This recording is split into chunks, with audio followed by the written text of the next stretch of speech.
Welcome back, everyone. We got to get going because we're a minute or two over and I'll be in trouble. So welcome back from the break. First of all, the first thing I have to do, because the first thing we all have to do is to remind you about the feedback form.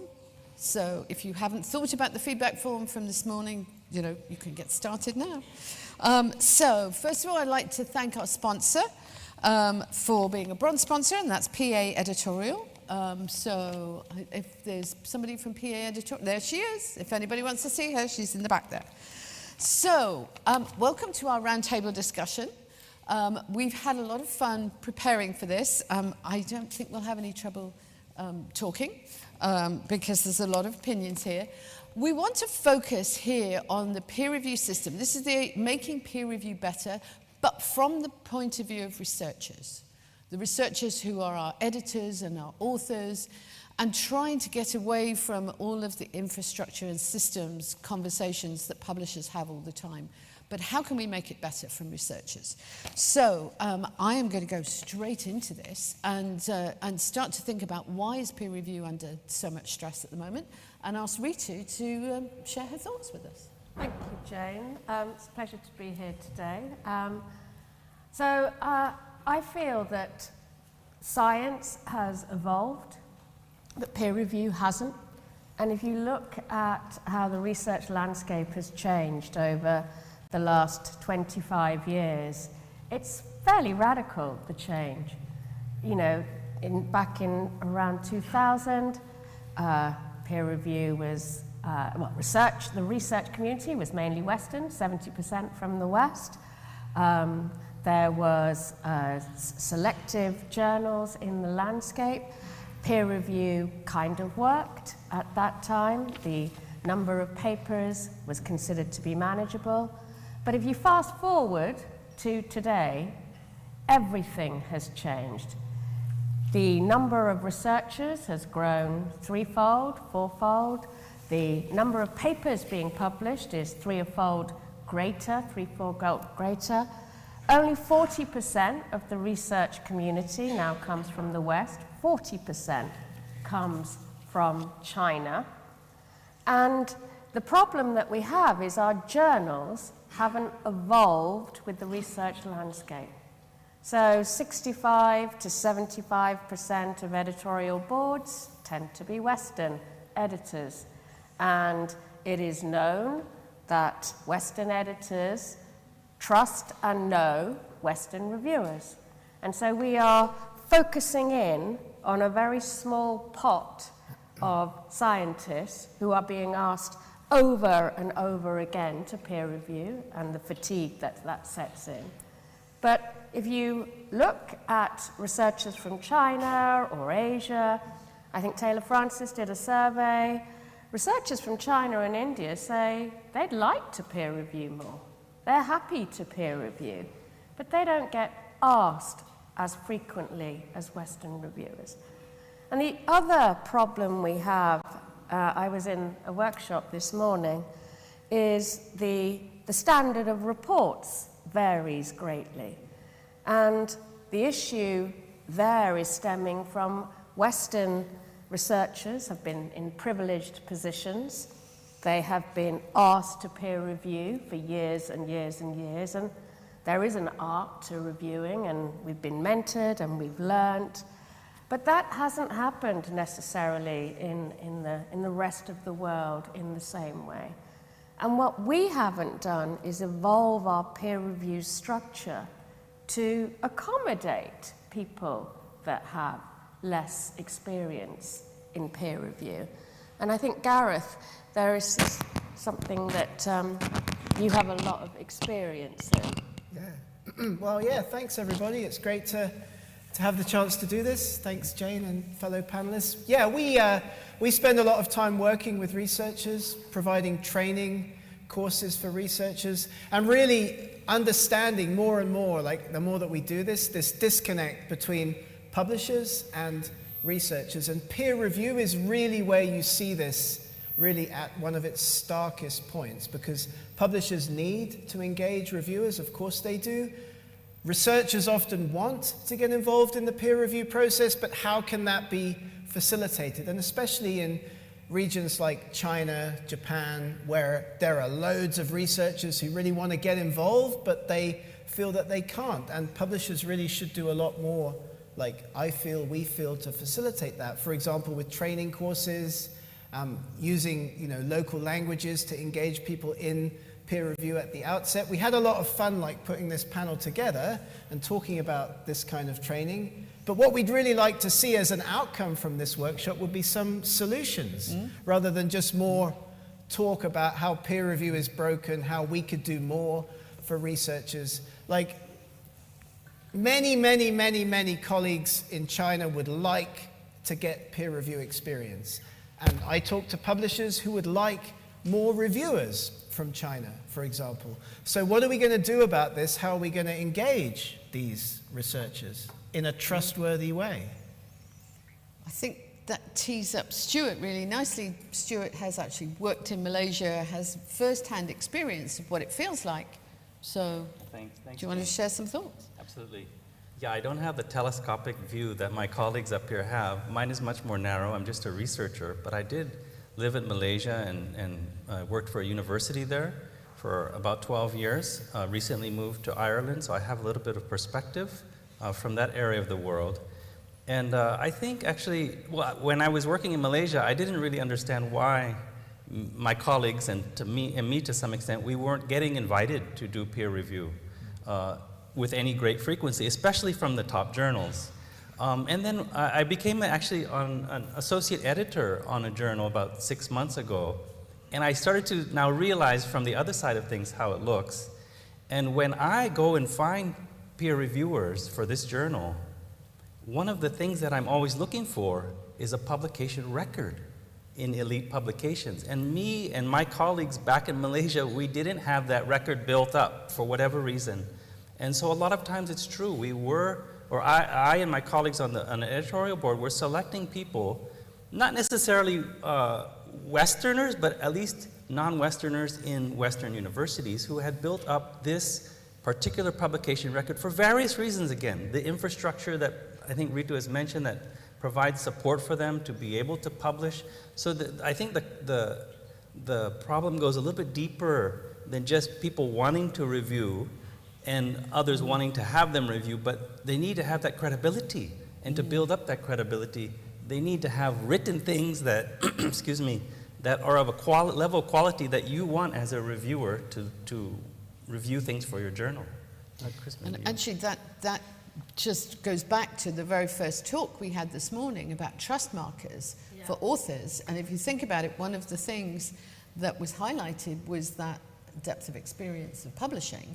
So, I mean, should we turn for a minute to early career researchers in particular? How do the two of you feel we can provide that training to bring those people in? Well, I mean, often early career researchers that we engage with would really like to get peer review experience, but as Stuart has already mentioned, they're not getting selected for those peer review tasks because they don't have that background. And I also, for many years, worked with TNF as an editor, and we had, benchmarks and guidelines like the kinds of people that we were expected to invite as peer reviewers. I think there's a huge institutional bias in the system as well. I worked in Ireland as well, and then when I moved to the UK, to one of the Russell Group universities, I started getting a lot more papers accepted and a lot more peer review requests because I was at a more prestigious university. I mean, it really is, unfortunately, a thing. How can we get early career researchers involved? And I think at a regional level, that becomes an even bigger problem. I mean, how many researchers know that Tsinghua is one of the best universities in the world? Right. That a researcher that comes from this university has great credibility. It's incredibly difficult to sort of get into this place.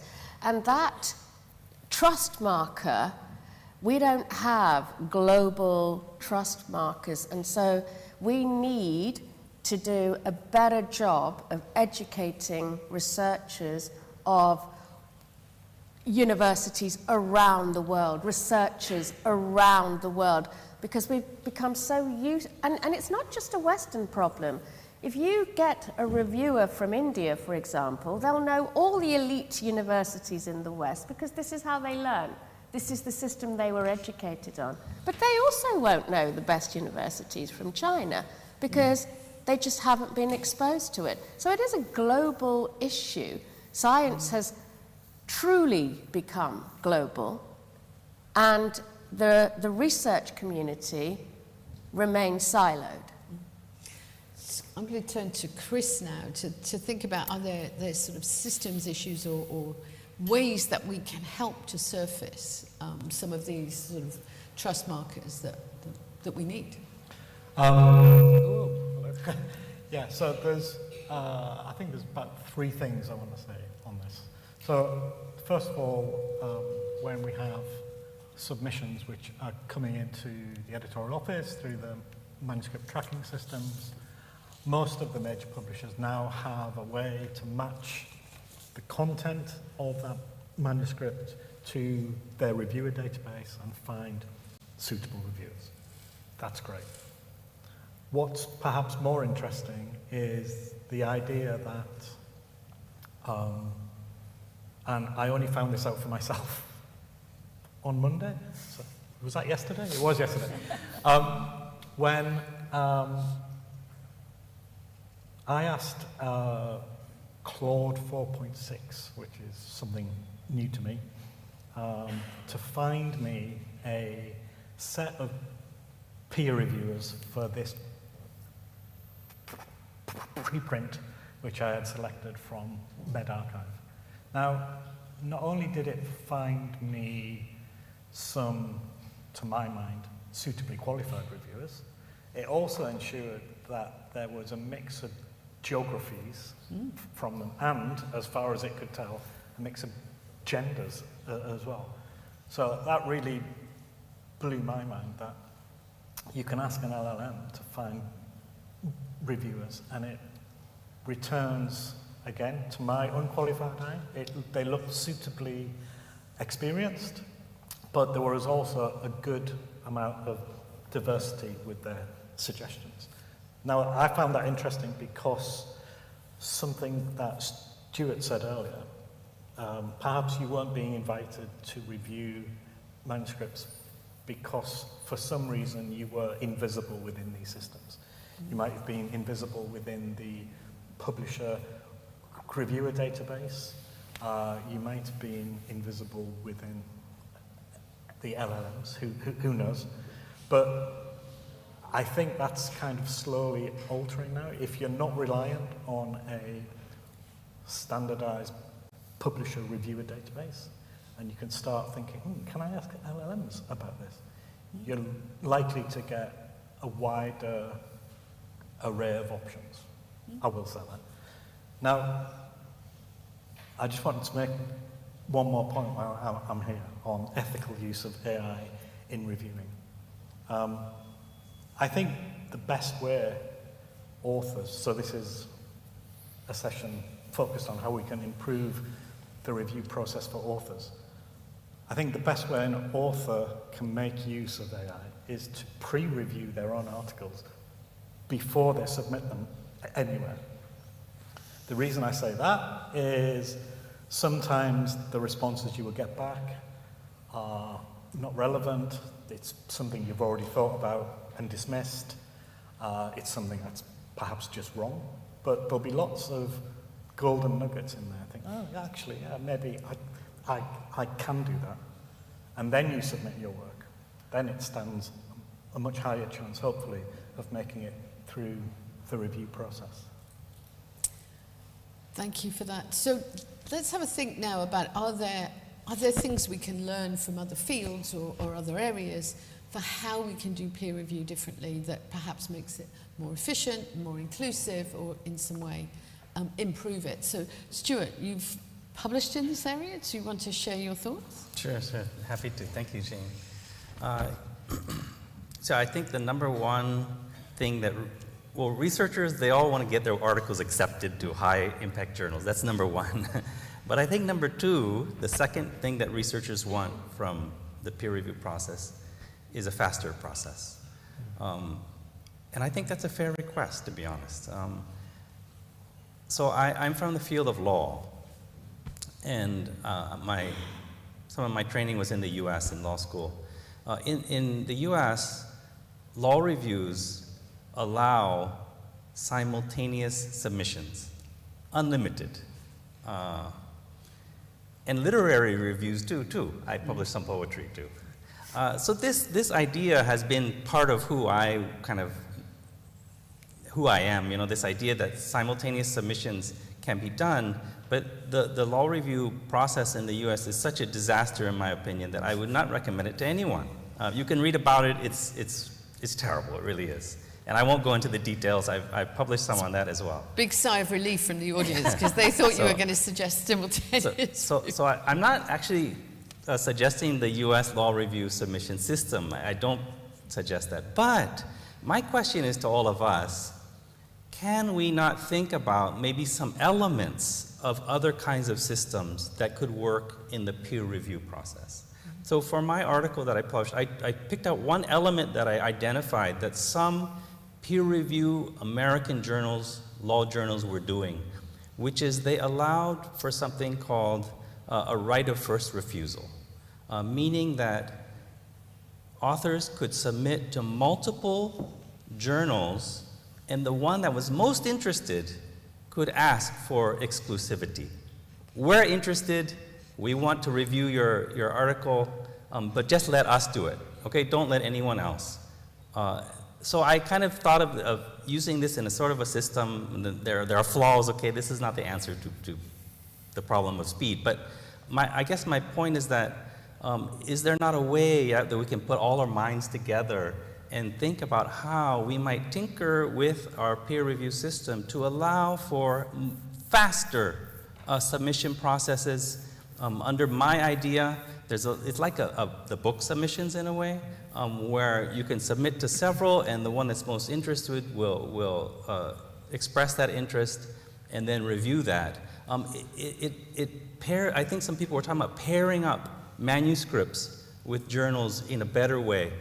By allowing multiple journals to look at a manuscript at the same time, it allows the one that's most interested to say, hey, yes, I'm interested, I'm going to get you some reviewers, let's get it through. So that's the basics of it that I just wanted to share. I know there are many points that can be criticized, I understand that, and I try to address those in my article, but that's that's the gist of things.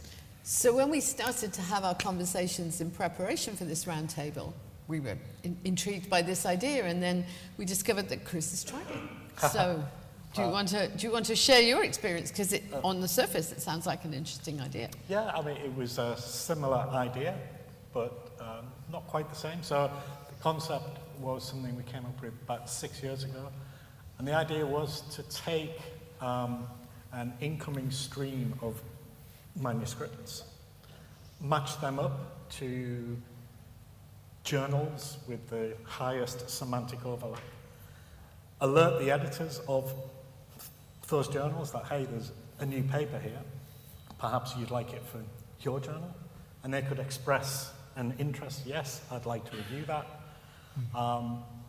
and then the author gets multiple expressions of interest from editors, and the author can select who they would like to review it.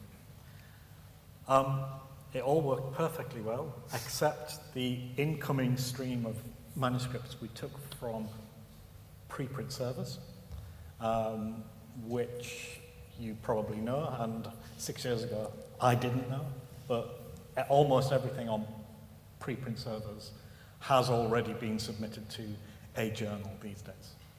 But it's not beyond the realms of possibility to think about something like STM Integrity Hub, where we have a duplicate submission checker. So we have the metadata for all submissions. We could maybe build something like Stuart has in mind, and that would work much more in favor of the authors. And I think it would also make the review process quicker, because the editors who expressed an interest are invested in that manuscript and they want to see it in their journal. Yeah. And what was the match? Did you look at the match between where the authors had submitted versus the recommendations you were making? I would imagine it's quite low. I honestly can't tell you. It was 6 years ago. So. Yeah. I say that because Stuart starts by saying researchers want to publish in the high-impact journals. And that is the reason that they start where they probably think they're not going to be published, but hey-ho, it's taken me 3 years to do this, and therefore, why not? It will take me, in a week I'll know whether or not they're going to send it out for review. It's got to be worth it. Exactly. I spent 3 years doing this. And while that system is in place, what the author wants is a shot. Right, a shot, exactly. I'm going to just quickly share 2 experiences from my research career. We were taught as PhD students to always go to the top journals first. Like, even if we would get rejected, and 90% of the time we would get rejected, of course, we would always go with our dinosaur papers to Nature. And usually Nature would accept them, Nature of wouldn't course, reject them. Nature is a magazine. But that's the point I'm making, is that PhD students in some countries, like the UK, the US, Germany, are taught to go for high impact factor journals, where in other countries, and there are many examples, like, it's not so much the culture to put your work into the high impact factor journals first, and then just deal with rejection and move on. So Which almost, culture's that? well, I mean, we talk like to people in all, in Asia, all different kind of things. It's like a much more of a kind of confidence thing. Like, people are less confident, I think, about, this work has the chance to get accepted in a good journal. Yeah. So authors are managing their own kind of cascade system, is the point that I'm making. Yeah. And secondly, researchers, at least in my experience, care a lot less about who publishes the journals than which journals. So in my field, in biology and paleontology, we'd have 10 or 15 journals that we would always use, and nobody cared if they were Wiley journals or Taylor and Francis journals or whatever. Like, we would just move the papers from one journal to another. So cascading peer review sideways is something that publishers could do. It's done in physics, for example, in neuroscience, for example, so that you can move reviews from journal to journal without having to consistently get your papers reviewed again. That would be lovely if publishers could do that and share their peer review pools with other publishers too. Can I jump in, Jayne? Yes, Sorry, Stuart. And then I'll just give the audience a warning. I'm going to come to the audience next because we've had lots of ideas here. I'm sure you've got some as well. So, Stuart, do you want to come in while people are thinking about Just their a couple ideas? very quick points. First, researchers are not monolithic.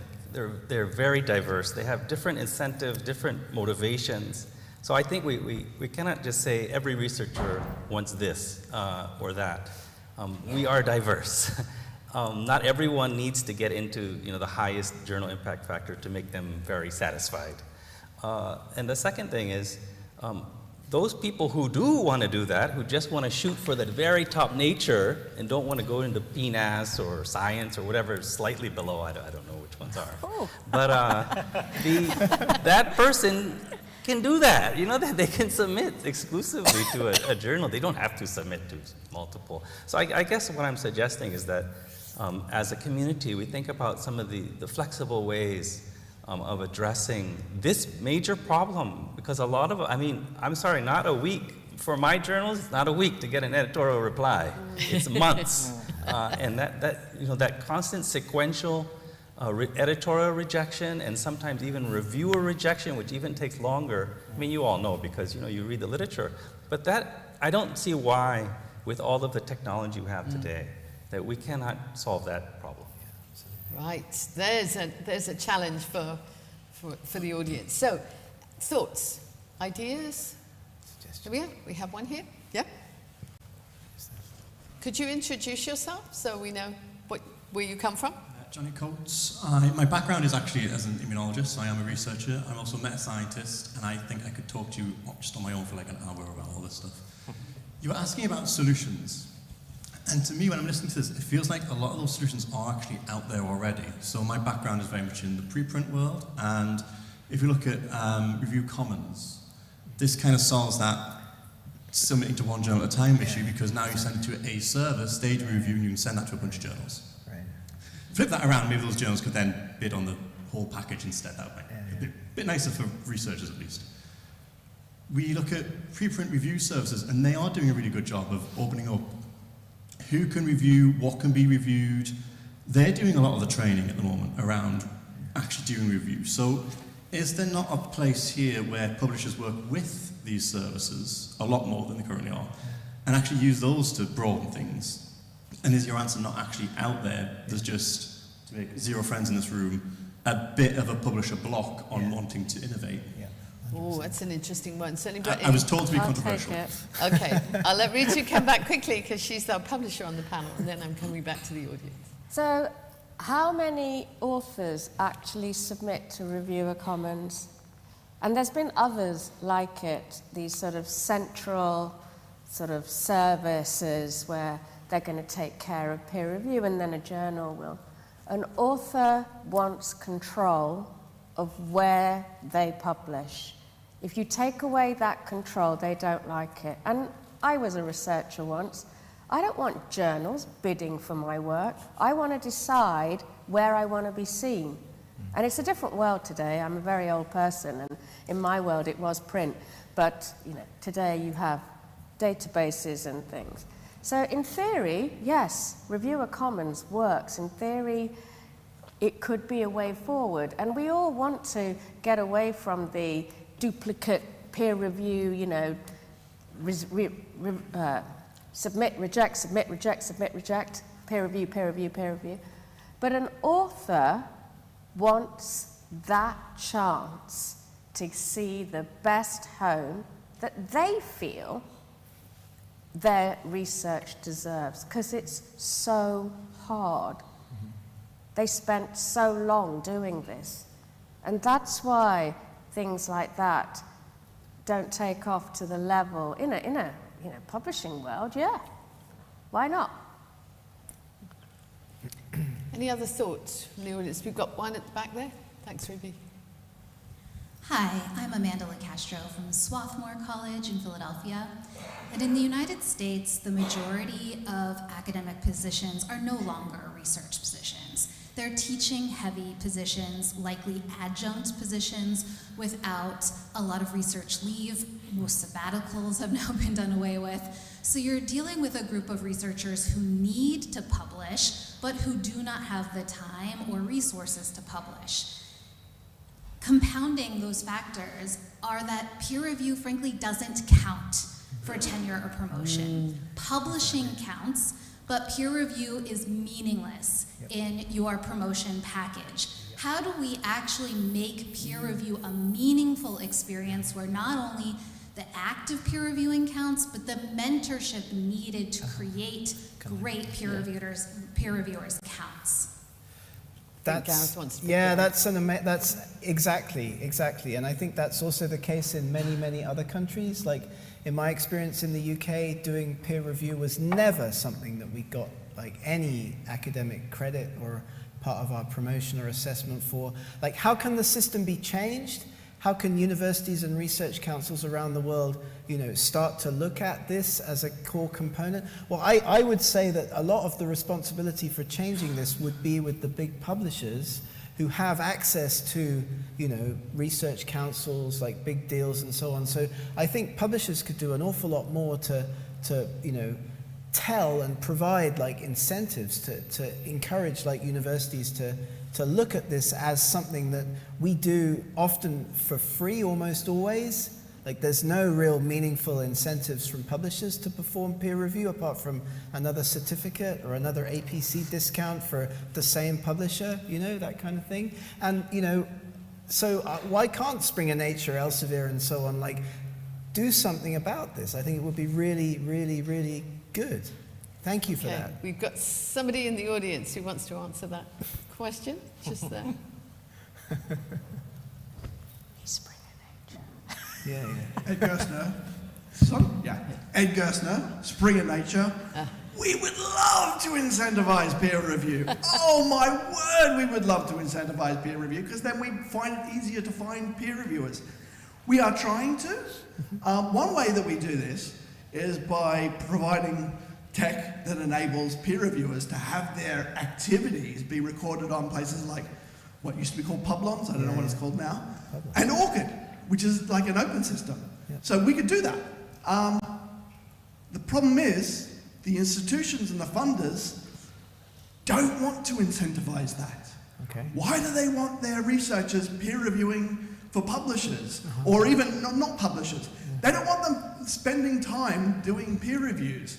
If they gave them credit for doing peer reviews, they would spend less time trying to get grants. Yeah. And they want them to get grants. They want them to publish papers to attract, to go up the rankings, to get students. Yeah. And so there's the disconnect. The disconnect is in publishers. We would love to incentivize peer review. The disconnect is institutions. Yeah, I disagree with that. Okay, any institutions here want to answer? Okay, this isn't really a debate, but you know, we'll pretend it is. So, sorry, one here. Great. Hi, I'm Dan Gorelick. I'm an associate professor at Baylor College of Medicine, so I'm a researcher, run a lab, I'm an author, reviewer, and my side job is I'm an editor-in-chief at a journal, Biology Open, published by the nonprofit company Biologists. I have a response to the incentives. So Biology Open pays peer reviewers.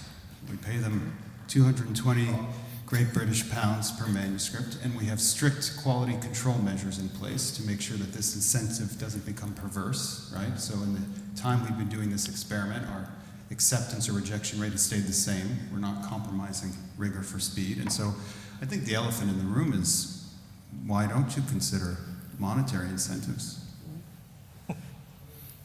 They can't afford it. Their profits. So let's take the one in the front. We're non-profit, so if we can do it. Take the one in the front. So I'm Dennis Brown. I'm a professor of medicine at Harvard University. I'm a researcher. I do kidney research and also publish. I work with the American Physiological Society as an editor and as their chief science officer as well. So I'd just like to respond to your question in terms of the payment. This is actually going to be probably something that's going to happen in the United States as a result of the cap on funding that we can use to pay, except in journals we can pay more for journals to pay their reviewers, so that's one thing. By the way, I used to do reviews for the company of biologists a number of years ago, and they would give me £25. Or a back issue from their publication issue. Yeah. Anybody remember that? Yeah. Is that right? That's inflation, yeah. Two things I'd like. First of all, to Stuart, you mentioned the use of AI in reviewing and people reviewing their own papers. My information is that that's not really advisable, because as soon as you put your paper into AI, it becomes publicly accessible and part of the AI memory. And that could contravene some requirements for pre-publication. So I'd like to hear more about that from you. Yeah. And secondly, in terms of Nature, our biggest complaint with Nature is not the review process per se, it's your editors. It looks very arbitrary sometimes whether they accept to send a paper out for review or not. And even if we argue back and say this is the best thing since sliced bread and we've cured cancer, they say, well, no, you haven't done that. So we feel that the editors are somewhat inexperienced. They're not maybe practicing scientists a lot of the time, and so sometimes they make arbitrary decisions based on the fashion that's applicable at that time. So it's a fashionable thing. So for example, we have a joke that in Nature Genetics you can't publish a paper unless you do large genomic screening, something like that. So there are certain fashions that Nature seems to, we think, perversely support, while, for example, not publishing the basic physiology, let's say that. Let's take the general point first. Yeah. So the answer about manuscripts being made publicly available, or elements of it, that was possibly true when they first came out. Now all of them, Claude, Gemini, OpenAI, allow you to run the LLMs in a kind of stealth mode, much like private browsing you would have on Chrome, let's say. So the input and the output are not used to train the underlying model. It's an objection I frequently hear, but it's easily circumvented. I think you should have a chat with Ritu afterwards. But as you've asked the question publicly, I'll give you a couple of seconds to answer. Every journal, every editor decides what they think is interesting enough for the journal, and there are hundreds of journals out there that you could publish in. So if Nature Genetics don't find your work of significance or interest for the journal, then I understand the pain. As a researcher, you want to publish there, but every journal does that. Every journal out there is accepting 10 to 20% of their submissions. That is how journals have always worked. There may be some that are slightly higher, there may be some that are slightly lower. And I have no idea the case in point, but it's happening everywhere. So it's not something that is particular to Nature Genetics, but I do appreciate you want to publish there because you... Okay. Well, right, then that's fine. Okay, let's go to Gareth now.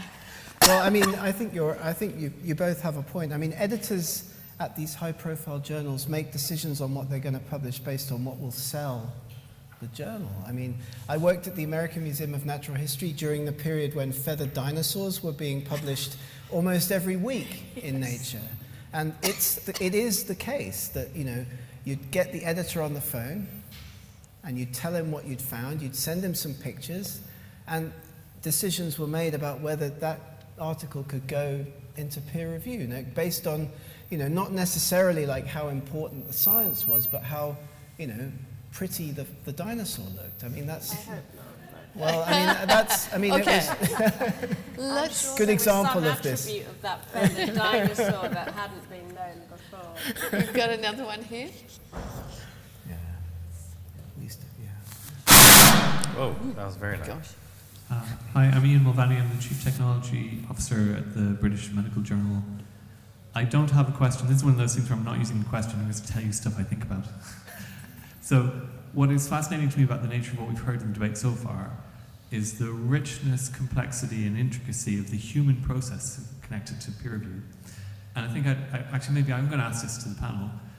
There's a disconnect in my belief between what the general public thinks peer review is and what we truly know it to be through the nature of this conversation. Do you have any reflections on that gap or the importance of how we maintain trust in the public when for them peer-reviewed means true, effectively, and for us it's a step towards elucidation but not an absolute stamp of truth? And I think that's something I'd like to ask the panel's thoughts on. Who would like to take that? I'm not sure I understood. So we all know that there's stresses and strains in peer review, but from the outside, we say that peer review is the answer to scientific integrity, if you like. Yeah. How do we? Is that public thinks that? The public thinks that. Yeah. Peer review. Yeah. Yeah. Oh. Yeah. We know. Yeah. So so basically, we make sure the public know that if something is peer reviewed, it has credibility, basically. And in fact, I can remember when I was working in medical publishing, we really spent a lot of time talking to medical journalists about the difference between peer review and preprints and why peer review was so important. But if there are so many challenges in peer review, are we stepping up to meet that standard that we've set for ourselves? I think is the question you're asking. And I think for me, the answer to that is we keep doing what we're doing here, and we keep talking to researchers who are experiencing this every day and trying to work out how we can improve it. Because as Ritu said right at the beginning, this is a very old system that hasn't changed in a long time and is not evolving fast enough. So I think that's the answer. Today's world, where there is so much mistrust in science communication, I think to do away with a measure of integrity and authority, I don't think that's negotiable. No, I don't think he was suggesting doing away with it, just making sure it's really solid and it does works. But as you rightly pointed out, peer review has been, whether it continues to be is debatable, a human behaviour, essentially, and it's subjective. It's never complete. 2 reviewers, 3 reviewers, 5 reviewers will never, ever say the same thing. That's why we don't want lots of reviewer reports. We want as few as we can, because we're humans. It's not a one size for anything at all. There is no standard in peer review. Different people think different things are required of them in a peer reviewer report. Postdoc peer reviews a paper, they will tell you absolutely every single minutiae detail that's wrong in the paper. An established PI who has had many kickbacks and understands and, will tell you the main things, and that's why they're so coveted in peer review. There is no standard. So, any last questions? There's one from here. Any other last questions from the audience? I'll take one more in a minute. So. I'm Tommaso Valletti. I'm a professor in economics at Imperial College. As an economist, I always think, do we have a market failure, and do we have a possibility to fix it via market mechanisms? So peer review is a process of certification.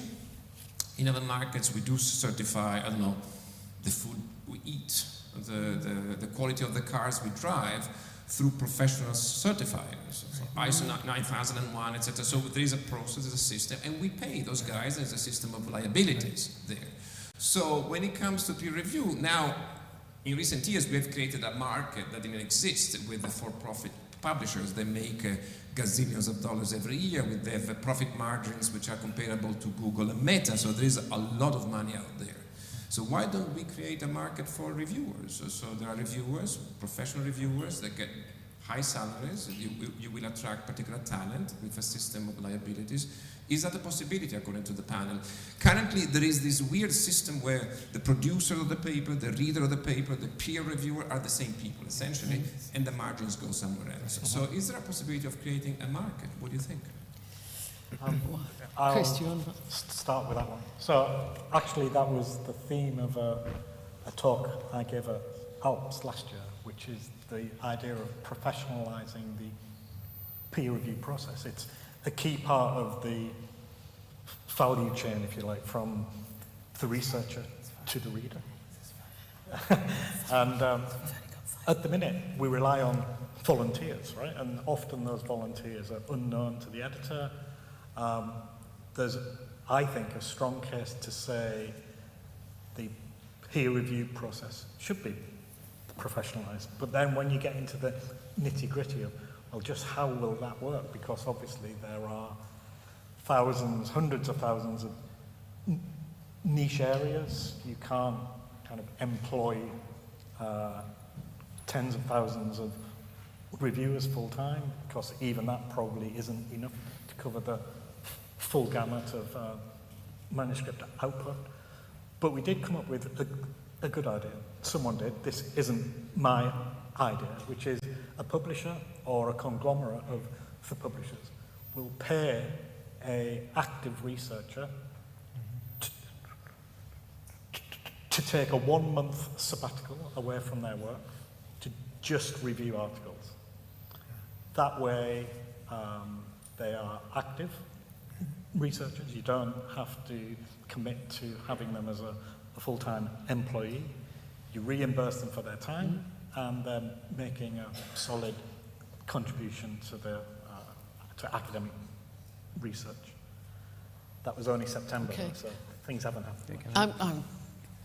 Over to you. Yeah. Thanks. I don't know the answer to your question, whether it would work or not. I'm not an economist like you. So I'll just give my personal experience, which is I have been paid for some of my reviews and not paid for many of them. And when I get paid, actually I view the review process as slightly different. I see it more as a contractual obligation in which, there could be tighter deadlines and I would probably comply with them. When I'm not paid, I feel like I have all the leverage. I can say, well, you get it when you get it, because I'm doing this for free. So it's a mentality thing is one point I want to make. And the other is that when I was paid, I was actually willing to review for journals that were a little bit lower than I normally would accept to review, given my little bit of time that I have to do reviewing. So It doesn't work for everyone. Maybe it takes away some of the nobility of reviewing for some people, but not everyone has to accept payment, is what I would suggest. So I know that there's lots of literature on whether it works or not, and I don't know all of it, but I don't see any major obstacles for it to work if everyone got behind it. So we have just one quick more question, and then I think we're going to have to wrap up. So. Sorry, it's me again. I'm Godwin's. So I'm going to go straight. I've written my question, so I'll go straight into it. Is integrity and involvement of the audience and stakeholders of peer review part of the problem? By this, I mean, what publishers consider integrity a matter of marking their own work and therefore blindsided from seeing the impediment that means integrity isn't genuine as imagined? Whoa, that's a big question. I said it's because we all started with integrity, but is it real? Either of you want to take that? I don't know. I'm thinking. You're thinking. It's a big question. You've stunned us all with the question. Are publishers marking their own work? I mean, what is that? And therefore, research are they integrity deciding what is a valid paper? What research integrity means? In general, integrity, whether it's for peer review or submission or whatever it is it really integrity? Right. And how genuine is this integrity? Who decided it? Yeah, I think that's a I think that's probably a question for another panel. And I'm sure Mark would indicate if there is a panel on research. No, okay, Mark is just telling me to stop. Okay, so I'm sorry, panel, I'm going to have to skip the last question because I think we've had a really, really good discussion and a good debate. And you know what's really excellent is to hear from researchers themselves, because that's what we wanted to get out of this roundtable. So I would like to end by thanking my panelists for a really interesting and lively discussion, and thank you for the audience for your contribution, because that makes it so much more interesting. So quick housekeeping, because that's important, and Mark's looking at me. This would be a good time to pick up your feedback form and tell us what you think of our panel. And we're now going on to lunch, so I won't hold you any longer. It's downstairs in the snow room, and don't forget, once you've got your lunch, the lightning talks are going on in the room next door. Do go in and sit and listen to some of the lightning talks, which have been managed by Hasib. Where's Hasib? Thank you very much. I can't see him. I assume he's downstairs getting them all ready.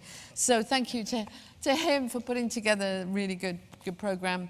And thanks from R2R for all of his efforts. So don't forget to be back here promptly at 2 o'clock for a presentation on AI futures. How could you miss that one? So thank you very much.